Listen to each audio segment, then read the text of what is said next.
world torn apart by disaster, a new society has emerged. Scarred survivors band together, their shared humanity, the only thing that keeps them pushing on against the hordes. But amongst this chaos, a new hero has risen. In the tumult of survival, an idiot on a Segway rides around with his tackle in the wind and asks people about board games.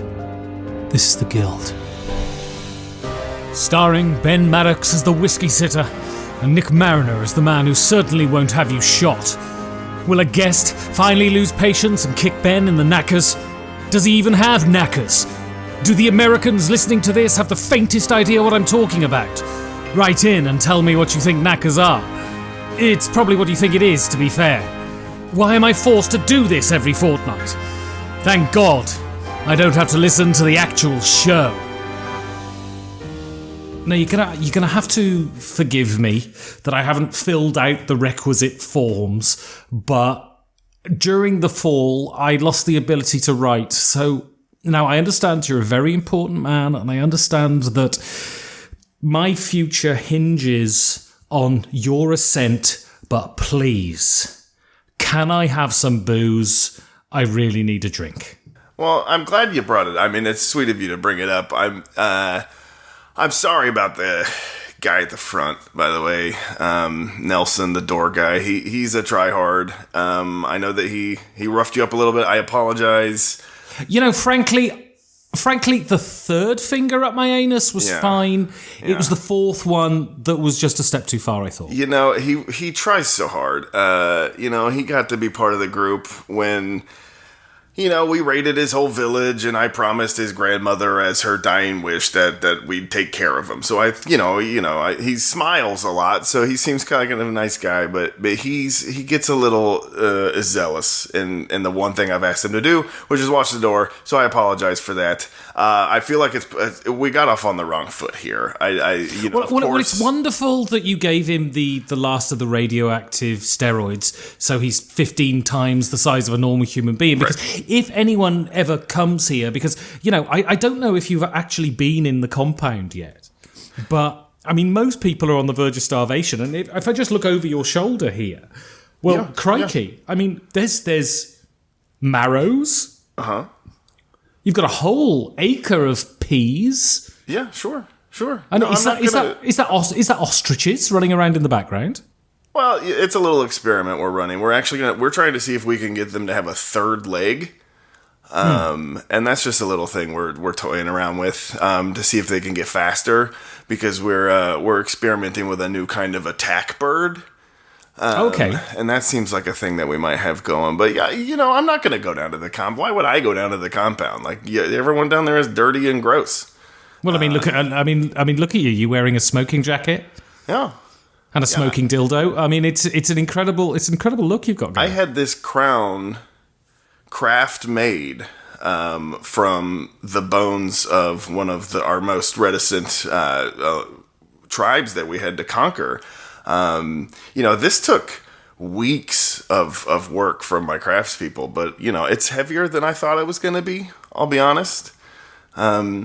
It's gorgeous, though. I mean, you look gorge. It is regal, and it's a reminder that we are a giving and caring leadership structure, but we also will destroy you if you don't offer. But I suppose you do show due reverence to the leader, though. Well, yeah, sure. I mean, there is a structure here, but I mean, there's a hierarchy, and of course, we offer our tribute as necessary. That comes mostly from the tributes of everyone else, but even within that structure, I think that I'm being a little immodest here, and I apologize, but I think it's fair to say I am the undisputed leader of at least 3 of the 5 sectors within the perimeter. I think I don't know if you could argue that point. And I mean, underneath the auspices of the leader, though. Yes, I mean, of course. you work in his name. Right. I mean, don't upset my sense of the world here. I mean, I'm on the verge as it is. No, of course. All praise to the leader. I'm not misspeaking, but he has to have on the ground managers And, that's just, it's a role I fell into. I mean, can you imagine, isn't it kind of hilarious the way life works? Like the last time we talked, we were just talking about board games, shooting the shit, and talking about what happened in the apocalypse, and it happened. It actually happened. Well, the thing is, right? The thing is, how did you end up here? Because you were a mild-mannered history teacher. Right, unobtrusive. Some might even say, slightly sad government employee. And now here you are. Right. I mean, frankly, I'm a second away from shitting myself. Yeah, I can't explain it either. The life works in funny ways. One day you're right in the middle of teaching a lecture on the history of the India-Pakistan partition, and suddenly, the entire sky becomes like this weird mauve color that I've never seen before, and a few things happen. You make a few deals. You get into kind of a state of desperation to protect your family, and realizing that actually crushing the bones of another human being over a can of pork and beans is not actually as horrifying as it sounds. And before you know it, you got, thousands and thousands of people working to collect tribute for protection money in your name. I mean, it's great. It's great, kind of the way it works. It's when the Bloodfall happened, there was a lot of hysteria on the lamestream media. But the point is with a rain of blood is that you get a lot of iron in your diet. Oh yeah. And it kept the zombies quiet for quite a while. Sure. And there's a lot of opportunity for upward mobility in a moment like that. You really come along, you preach a message of safety with some charisma. That's probably like the stand-up comedy paid off there. You can deliver a line, people think you're kind of funny, and then you just get to demonstrate at some point that sometimes things are not funny, and you have to serve my whims or else. And it's, but by then they're so far into the system, they don't know the difference. And so it works out. I mean, who knows the difference between a good laugh and a merciless slaughter of many people who will not bow to your will? Exactly. That's actually, I'm glad you saw that on the door, above the door on the way in. That's actually, that is our sign that we live by. Well, I'm just wondering, can I get a drink? I mean, is this possible? I mean, what do I have to do? What? Oh yeah, no, you're my guest. Come on in. Let's have a round. I mean, don't be silly. I invited you in. I saw you zipping around on your little Segway out there, and with the blue light, and I thought, yeah, that's Ben Maddox. Bring him in. Let's have a chat. Let's have a chat. Don't kill me. I hope one of the thoughts that went through your brain was, don't kill him. Don't kill him. Of course. No, you are my honored guest. My stores are yours for the next 40 to 45 minutes, and then you got to get the hell back out there. No, I understand that. So what have we got on the menu? What's on the menu? Well, we got the last store of those Scotch pods that Glenlivet made. You remember? Right before things went to hell. You remember those? I saw the advert and I thought to myself, these are going to be the downfall of humanity. And sure enough. Look at what happened. Sure enough. People started putting them right in their butt, which was weird. I mean, well, looking at the history of humanity, was it really that weird? Right. Just about everything that could go in a butt has gone in a butt. And will continue to go in a butt, I'm sure. And it just became this cascading collapse of people butt chugging Glenlivet pods, Scotch pods, and that's kind of the way things work. But we have a case of them. Ooh. And I don't have to stick it up my bottom, do I? No. Well, I mean, there's plenty of room now that Nelson at the front door is done with you. But I mean, if you remember the advert, when the girl puts the Scotch pod in her mouth, the expression she pulls, it actually looks like something's going up her bottom. Right. Yeah, that was a good one. This strange marketing choice, but we have some of those.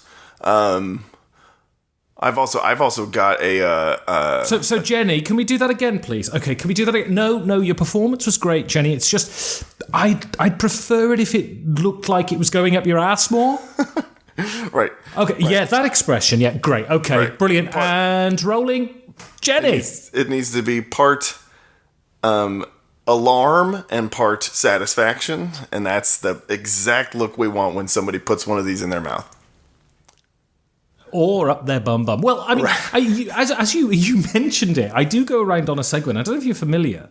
That I actually go around and I ask people. I bring joy into people's lives by asking them questions about board games. Yeah. I'm glad that plenty of those remain in existence, thanks to, I would say, in no small part, your former show, where people realize, like, shit, I gotta grab some of my games on the way out the door. Well, exactly. I mean, you know, a lot of people, unfortunately, a lot of grieving spouses do tell me that their partner died due to running in to get their board games based on my recommendation.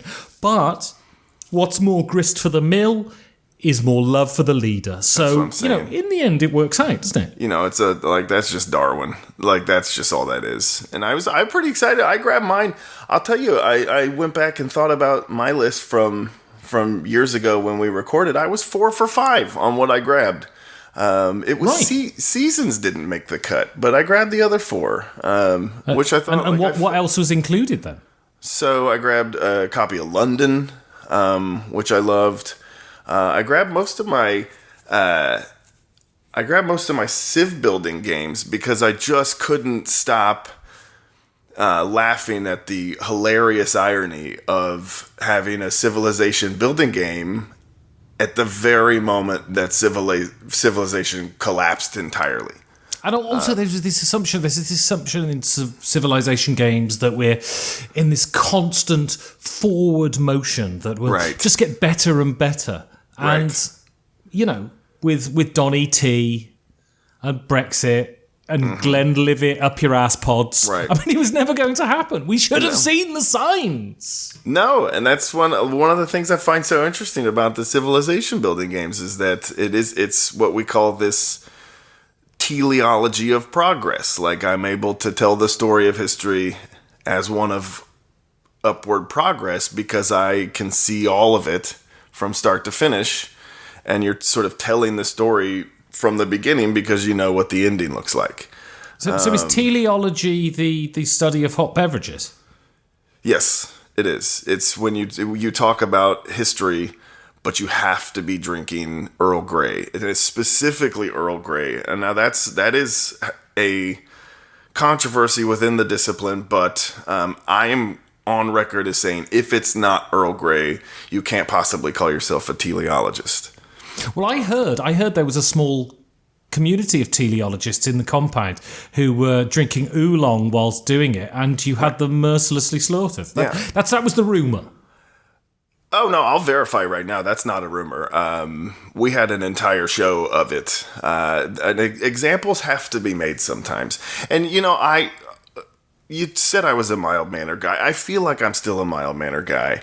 I pretty much a go-along type of dude. I love to play board games on the weekends still when there's time.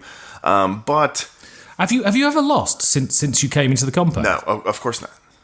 Of course. I assume that would be the case. I assume it's nothing to do with you intimidating the players into letting you win. I assume it's just your unerring skill. No. It's the first thing. They know what will happen if you don't let me win. Well, at least you're honest. At least you can confront the flaws, if I can call them flaws. Can I call them flaws? Please let me call them flaws. Let's see let's see where this is going.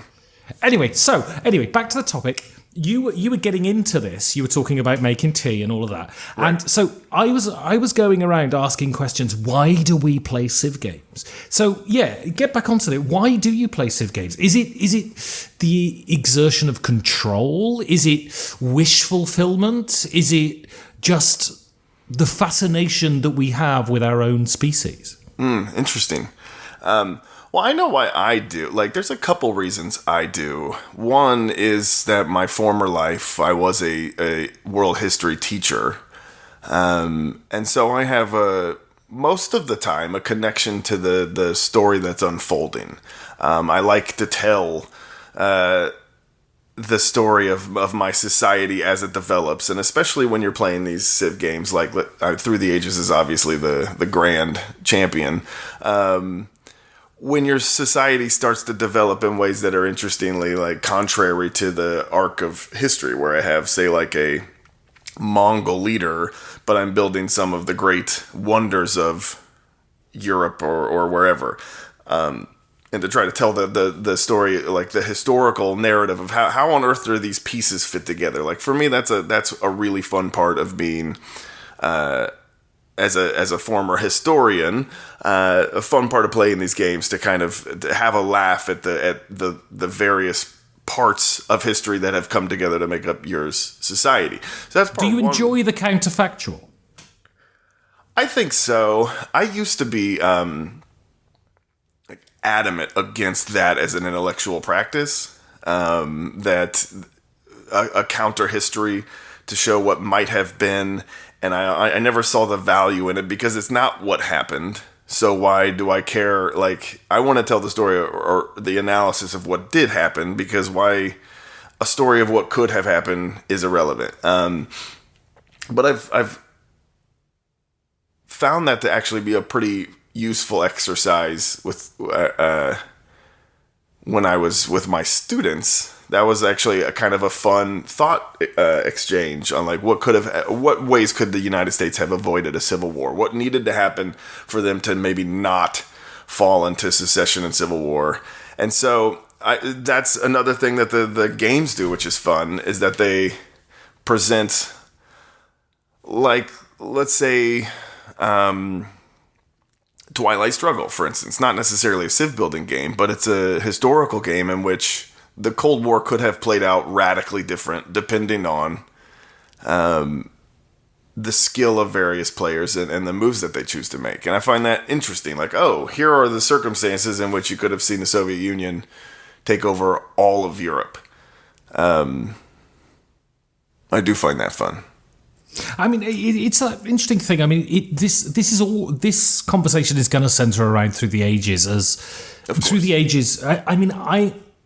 It befuddles me that anyone else would have a game that have a number one game that isn't Through the Ages. I think at this point it is the Hamlet, the King Lear, the Ulysses of games. It is the way it sort of models the development of humanity is so clever. It's so audacious. It's so engaging. But even if you strip away sort of the way he uses historical figures and he uses game mechanics to make a statement about society, Through the Ages is a wonderful miniature crucible about sort of how we can get to an escalating situation. Because if no one goes to the military track, then we can pretend that we live in this, wonderful, peaceful society of human cooperation. But the fact is, someone will go there. Yes. And then even despite your best intentions, that will become an escalating factor throughout the game. And it says to me, at some point, self-interest will continue to push humanity towards one precipice or another. As a historian, am I talking guff? No, I think that is both an accurate assessment of the game and of like what was the arc of human history before it all collapsed, for that very reason. I almost always only play the game on the app now because it's such a, to get it to the table requires like the sacrifice of an entire day. Well, I mean, give me convenience or give me death, right? Right. And so I play with some of the listeners of or some of the guild members online, but there's a few of them who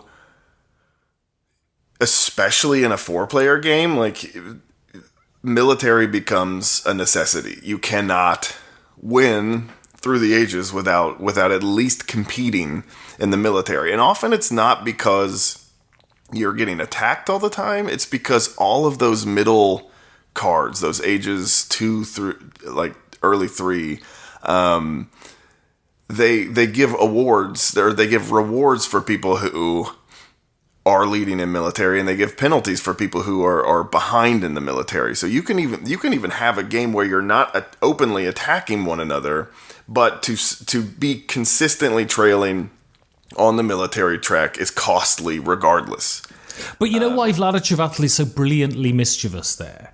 Is because the event system requires the player to play that event into the deck. So he's not saying it is inevitable that these sort of military incentives will be a fact. He's saying you have the option here to be nice to each other if you just don't put those cards into the deck. Right. But what is so brilliant is because you all know those cards are a possibility. So the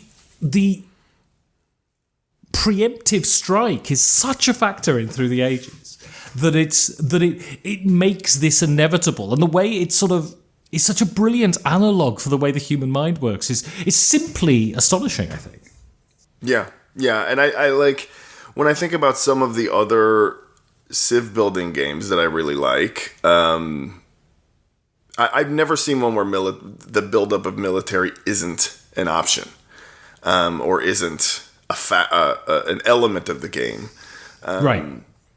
But it's also, there are plenty of games you can do just fine in investing almost nothing into your military and suffer not a terrible penalty. And probably like the easiest example would be Seven Wonders. You can never have military in Seven Wonders, and all that happens is you lose a point every round, or you lose 1 point from either opponent on either side every round. So a total, you'll lose 6 points at the end of the game if you just never draft a red card. And which is not a substantial penalty if you are also then building other systems in place that score tons of points, like science, for instance. Is that not wish fulfillment on the part of the designer, do you think? What do you mean? In that they want to say, we can have a society in which military is not a factor. You can win through not being aggressive and militaristic. Yeah, for sure I think that. And it's one that I really like, Seven Wonders, and there's a couple other, like a very similar parallel, I wouldn't call it a Civ builder, is Among the Stars, which is a drafting tableau building game, and there's red buildings, and I've never figured out why it's always red. Red is always the color of military. It's the color of blood. I guess so. I don't know. It always should be olive. It should be olive drab, right? Yeah, I think so. It should be like that weird field khaki, but it's not. But Among the Stars also has military buildings, and I don't think I've ever drafted a military room in Among the Stars, and I don't think it's ever cost me anything. But that's, I think, coming back to the question you asked, which is like, that's a futuristic setting. So that is almost an attempt, a like Gene Roddenberry attempt to say that let's have a future where military it certainly won't cost you to avoid a military buildup, and honestly, it won't benefit you that much anyway. And so that I think that's a clear attempt by designers to give players an option to have their civilization flourish without having to make it an overly aggressive one. And this, I think, is the wonderful thing about civilization games, is because they can directly address your hopes and fears for the human race, right? In a way that kind of other games can't. Other games sort of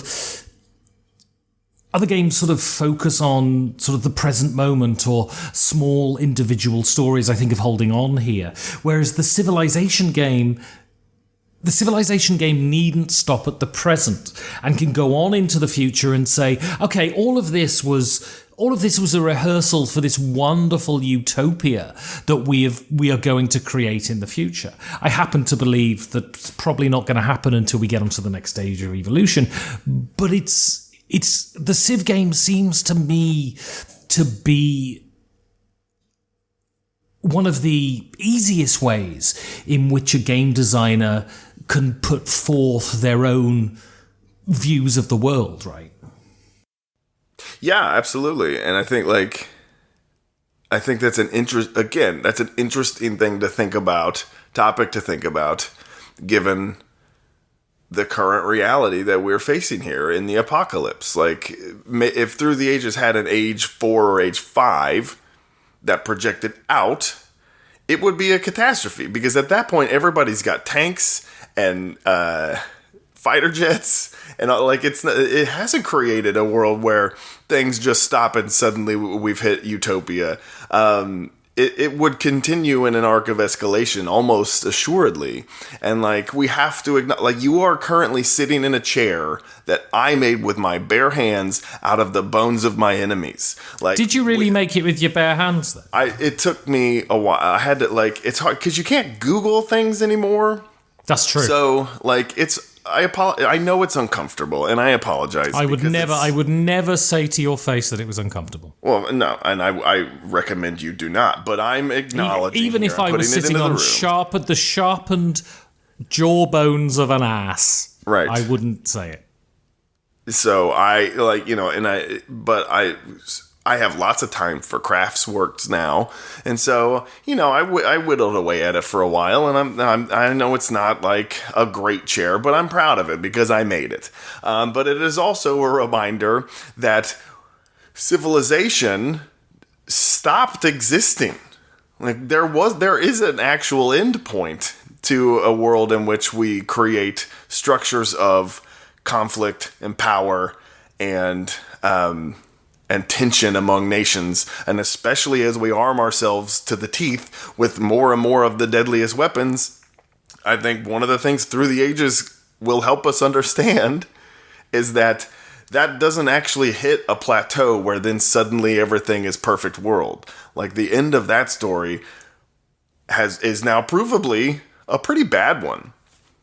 I mean, do you think we feel now in this current apocalypse like Robert Smith and Fields of the Nephilim and the Sisters of Mercy and 30 Seconds from Mars felt back in 485 AD when they took over Rome?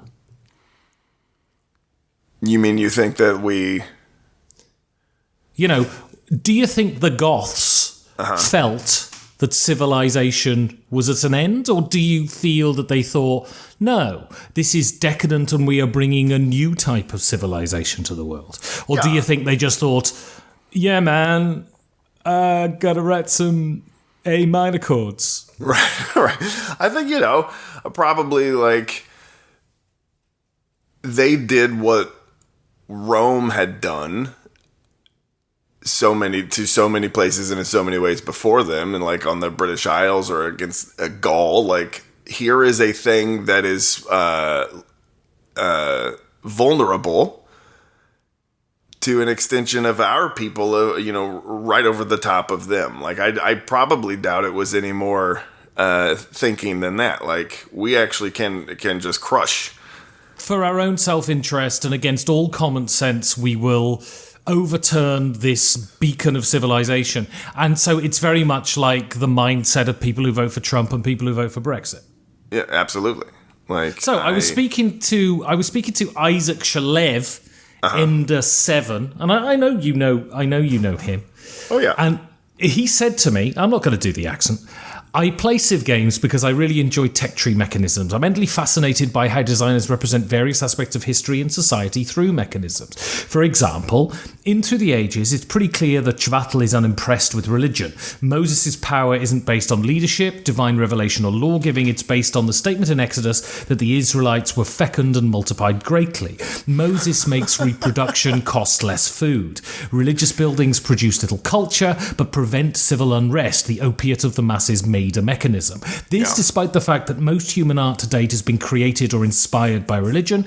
Look at the 20th century, Isaac. I don't think you're right there. In Age 3, when all other buildings are most powerful, Chvatal leaves out religion entirely. One may say that we've evolved past it. There are no religious buildings for the modern times. Some may say that's a good thing. And then the examples he gives are mega churches, yoga studios. Well, it's a debate whether that's a religious thing, though there are a lot of woo-woo idiots, and no acknowledgement of the ongoing vitality of religion in modern life. I disagree with Chvatal, but I really enjoy how he used the vehicle of the Civ game to make his point. And I guess this comes back to what we're talking about, right? In that you can paint your own canvas over the whole span of human history, and that's hugely exciting. Yeah, absolutely. But both the player and the designer, though, yeah. Right, and there are ways in the game to make religion work in your favor, but they do tend to come back to, I think, Isaac's overall point. Like, for instance, like Joan of Arc is a leader that you benefit most from having temples, but also a government that has religion involved, like, or I forget what the name of the government is, but you can actually benefit in the with Joan of Arc if your government is invested in religion as well.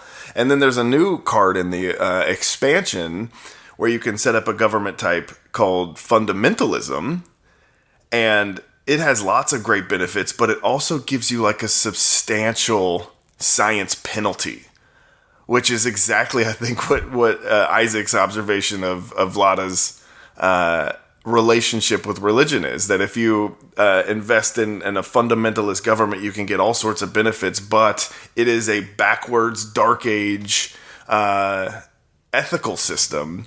But it seems to me that's not just Chvatal's viewpoint, right? That is sort of almost empirically true here, that the closer you cleave to Stone Age versions of morality, the further you go from a sense of rational science. No, it was because of, and I'm speaking to an historian here, but it was because of the Enlightenment, when Christianity lost a lot of its heft and a lot of its power, that we were able to jettison those superstitions that fundamentally kept us fenced into a feudal system. No, and it's hard to, I mean,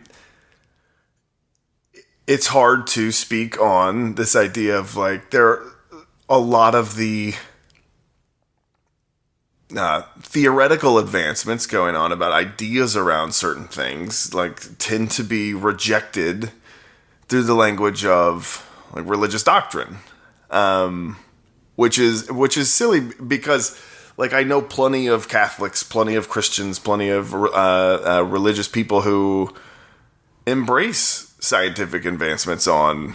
But is that not a direct contradiction into their faith? Don't people who accept modern advancements in society, aren't they practicing cognitive dissonance here? Aren't they being willfully dishonest when it comes to that? Possibly. But I think that, like, I know a good friend of mine is a pastor. He started his own church down in South Texas. And we've had conversations about, like, evolution, for instance. And the point where he fails to get on board is the point of creation. But the science of evolution, according to, like, his argument, is undeniable. Like, that species can evolve over time, and the science to prove that exists and is empirical, and for him there's no contradiction in his faith to admit and embrace that, and also believe in like a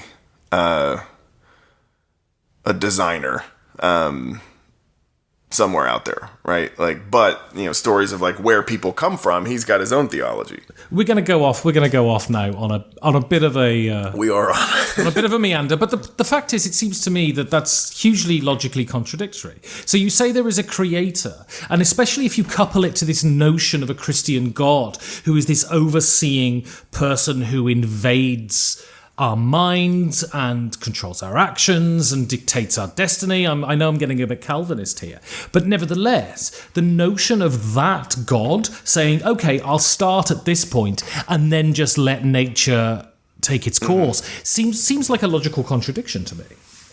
Well, there's most of the founding fathers were prescribed to this idea of God as like a clockmaker, like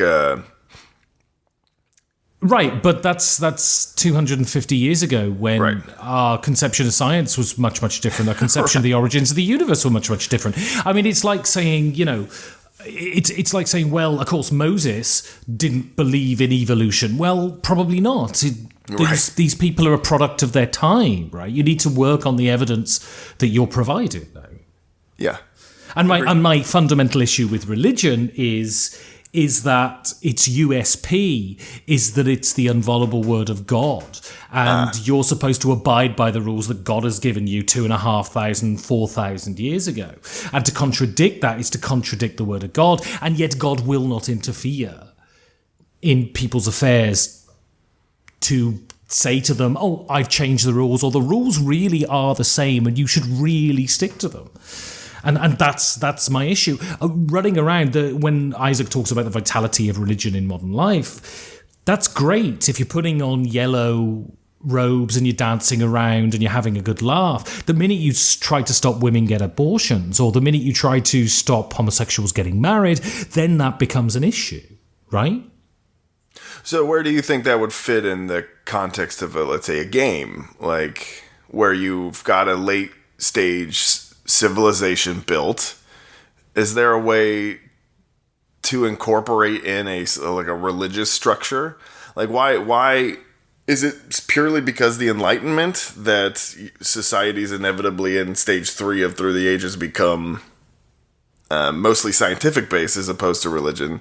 Like, is there a religious structure that, like, a card that could come out in age 3 that would reflect a more nuanced benefit from the spread of religion? Well, sort of, I don't think there's a huge benefit to believing in things that aren't true, and especially dictating laws based on things that are clearly not true. But if you're talking about what is religion to most people, the actual existence of God or not is not people's religious practice. What is it? It's having a place to go to on the Sabbath. It's about having a community that have shared interest. And we have plenty of analogues for those. We have sport, we have cinema, and especially one thing that's risen in the last 20 years is things like geek culture. And as long as those things don't go over that barrier into people asserting that they have to be true, these rituals that keep us together as a human animal are very useful. We can just jettison the idea that there is a divine person in the clouds dictating what happens. If we can just get to grips. And so in a game, you could fade religion out gradually and replace them with things. I mean, Chvatal is clearly not a great fan of sport either, as when you invest in sport, you increase your military power a lot in through the ages. And I don't necessarily think that sport is this old idea that it's an analog for war. I don't think is necessarily true or needn't be. So there are ways. I mean, it's my hope, I guess. And again, I'm being speculative here, that there won't be any great bloodshed at the death of religion. It's just religion will go the way of the person who makes the whips for carriages, right? It'll just fade out, and there'll be a few crazy people, and we'll just get on with our lives without the influence of the supernatural. So there's something you're saying here which I also find interesting, which is the idea that religion becomes a restriction on people's actions, behaviors through this value system. Well, that's entirely what the purpose of religion is, no? Right. But some of the other alternatives you mentioned, like the one you mentioned with geek culture, while that is a community that people can turn to for support of the particular thing they like, it also then itself becomes a system of restriction and rules and passage. Like you have to pass a particular bar to be considered like part of the group, and we've got that in board games. For sure. This idea, I just saw one of a Twitter friend the other day say, like, I don't go to conventions, but I still get to call myself a board gamer. Like, why would you think you have to say that? I mean, actually, I think I think a lot of the reason people feel the need to have to say that is because they've constructed this beautiful yet aggressively faced man made out of straw in their own head that they're responding to, and often they're responding to this because people will like it a lot on Twitter, and this is how we get reinforcement nowadays. Back in the days, this premise is rock solid. But I think, I mean, there is always, I mean, what's really interesting, even if you look at something as ubiquitous as sport, and ubiquitous as the following of sport, there will always be dickheads who say, oh, how many FA Cups did Liverpool win in the 50s? And if you can't answer that question, you can't have a pint with me. But the beauty is, you don't need to talk to those dickheads, right? Yeah. And you know, I am a grumpy old man who, frankly, I've had it up to here with fucking human beings. So I don't... The new gamers coming into the hobby is by the by with me. But what I've realised, actually, the more I game, is I rediscover these super simple games that are just the quintessence of great design. And through that, I'm able to... I go through phases of just rediscovering these old games that I hadn't played when I first got into the hobby, and I'm just like, oh my god, there's everything for everybody, and even great games can be super simple, I guess. Absolutely, and a healthy reminder that we had it right already. Like we figured out how to make really good games. And have been for now a couple decades. I haven't bought a new game in ages. There's one I've got my eye on that emerged from the pile as my a couple of my soldiers were ransacking the city. We found this store of games, like new games out there, and I thought, well, why don't you just seize it? That one looks pretty interesting. You know, it's still about I still like to go about sometimes the like the charade of the old world. So like I like to pretend like I'm participating in the choice. When I know that I could just have it brought to me, but sometimes it's kind of quaint to go out and like let the people see me like shopping, because they think like maybe I still don't have nearly universal power underneath the auspices of our leader's grace. But you know, it's just. I assume you're flanked by a lot of people with guns, though. Oh, absolutely. Yeah, absolutely. No one's going to get within 30 yards of me, but I like to let them see, let them hope. But apart from that, you're just like us, right? Absolutely. I'm one of you. I'm one of you, except for the fact that I'm absolutely not one of any of you. But I haven't played a new game in forever. I haven't bought a new game in forever, and I have played very few new games. And the only ones I have are because people in my group snatch them up all the time. I was supposed to play Tapestry later, but I think that I've had to cancel those plans. So like there's a new Civilization game that's come out. It's got the buzz, but I want to play it because it's a Civilization game, and we're sitting here talking about how fun those are and how much I like those. But at the same time, like I had a board game group with my students back before I had to send them put them all in a boiling cauldron for not doing their homework as a penalty. Once I embraced that power, that was fun. But your Ed Gein furniture was astonishing. Right. So we had a board game club, and we play like Ticket to Ride, and we play Camel Up, and we play Resistance a lot. They laugh their asses off when we play Resistance. Those games have been around forever, and they won't be impressed if I plop down on the table something that has a 2019 publication date or a 2009 publication date. They don't care. They just want to play something that's fun, and it's actually neat to see kids discover that when their friends invited them to the board game club, they weren't walking into a game of Monopoly or Risk. Right. Or they expected to, and then they played something and went, bloody hell, games are this? Which is... So I was speaking to Matt Green 02, and he said something interesting. And he said they allow you to look at the extremes without anyone getting hurt. I want to find out what happens if a murderous death cult develops technology, regardless of the cost of human life in doing so in a Civ game. And that seems marginally less psychotic than attempting that in real life. Do you think... I mean, Civ games offer this, but do you think that's what horror films offer us? Do you think that's what, art offers us? This ability to go through the kind of extremes of humanity. I mean, I know you've gone through it a million times now and you're completely inured, but without... It takes us into our darker sides safely, I guess. Yeah, I think absolutely. You can. And I used to play games, especially games like Civ games where there's choices around things like military, or harming other players. I used to play with like the same moral compass I thought I had before the collapse in the game itself. And at some point I realized like there is also this alternative to that, which is I could just be a ruthless dickhead. I would never call you that. I would never call you that. And if anyone tells you I've ever called you that, they're lying. All right? Yeah. I appreciate that.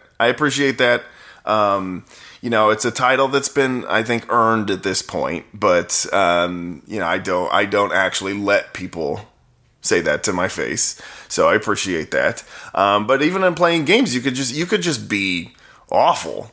And as you said, Matt Green, right, was the as Matt says, like, there's very little actual penalty to it, other than maybe like the people at the table, like, God, that guy plays like a dick.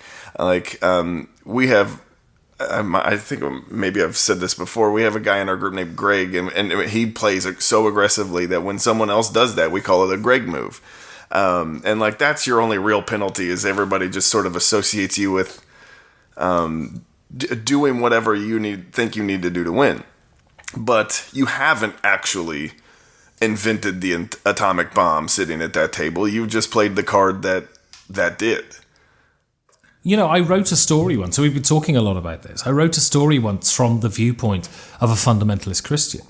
And it was a wonderful exercise. It was a wonderful exercise in empathy as much as anything, and I think that's what games give us. It gives us the ability to cross a border into an area that we previously wouldn't have, and sort of see the world from another viewpoint, and that's got to be good, no? Sure. And like to your point with horror movies, like I see that there also, like there's a real like a classic study out there about like audience reception study of basically saying like the audience is to dismiss this critique that it's like this male power fantasy of getting to just chop women to bits and get off on that. But this study, in fact, said that like when interviewing most audience participant members, they're identifying with the woman, the victim. And that's the person you're cheering on as you watch. But it is this like, especially like I wrote a paper years ago on horror movies set in schools. And one of the things that's like tends to be happen when it's a teenage school group is, other than your protagonists in the movie, everybody else is just an awful, vicious disgusting stereotype of all the people that you went to school with that you don't like. And so there isn't a lot of ways, like, that horror movie allows you to kind of enjoy seeing harm done to those terrible character tropes. The jock, the bitchy girl, all those, like, they all meet a horrific death in the movie. They always do. And it gives you, like, it is like they're intended to play out that fantasy of just like, man, wouldn't it be great if every jock bully in school just got his head shoved through a microwave or whatever. But then to come back to like what we were talking about earlier about like the rules of certain groups, I was just I've been posting I'm watching horror movie every night in October, and a student was talking to me about movies. Horror, like I like horror movies, and my first question was like, name for me some of the ones you like, and I couldn't even help myself before the question was out of my mouth, which was meant as a temperature gauge, like, oh, you like horror movies, well tell me what you think you like, and it was, and like, if you haven't seen Black Christmas, right, I think you're a twat. And this student was like, I referenced the movie, and she was like, oh, that reminds me of Chud. And I was like, Chud? How the hell do you know about Chud? Like, I was immediately like, okay, well, this kid's legit, for sure. But it's that same sort of exclusionary practice of, even within hobby communities, we set up our boundaries around, like, who gets to be part of the group, and who's a poser that we can't trust on principle. Well, on that then, thank you so much for letting me stick whiskey up my asshole. And take a couple for the road. Take a couple for the road. Thank you so much. Yeah, just don't let me see them in anyone else's butt but yours. If Not I a chance. Then we're gonna have another conversation. And thank you again. And I'm really glad I'm not dead. This was great for me. This was great. It's good to see you again. Weird how circumstances work. You're out there in the compound. I'm in here safely but it's great. It's great to catch up. Glad we got to. Will Nick take over the rest of the sectors? Will whiskey suppositories become a thing? Will single malt farts become a kink?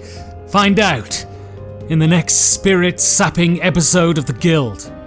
5 Games for Doomsday takes no responsibility for aneurysms caused by yelling idiot at your headphones.